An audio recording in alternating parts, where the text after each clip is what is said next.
আল্লাহর নবী বলেছেন রমজান মুবারকের এত ফজিলত, মানুষ যখন কোন ইবাদত করে আল্লাহ পাক সেই ইবাদতের নেক আমলের সওয়াব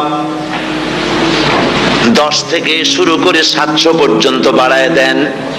10 থেকে শুরু করে 700 বাড়ায় দেন, ইল্লা সাওম, রোজা ছাড়া। নবীজি বলেছেন রমজান মুবারকে কেউ যদি একটি নফল কাজ আদায় করে, একটি নফল ইবাদত করে, অন্য মাসের একটি ফরজ আদায় করার সওয়াব আল্লাহ পাক নামায় আমলে দিয়ে দিবেন।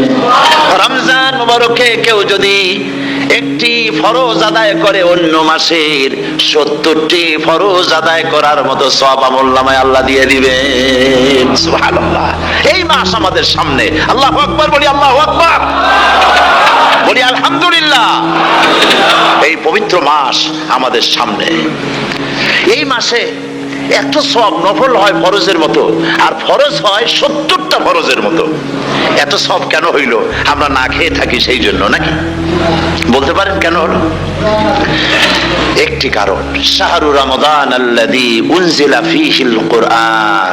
সুবহানাল্লাহ বলবেন না? এই রমজান মাস হচ্ছে সেই মাস যে মাসে আল্লাহ রাব্বুল আলামিন কোরআনে কারীমকে নাজিল করেছেন। এই মাসের মধ্যে একটি রাত আছে খায়রুম মিন আলফি শাহর, যে রাতটি 1000 মাসের চাইতে বেশি গুরুত্বপূর্ণ আল্লাহর কাছে। সুবহানাল্লাহ।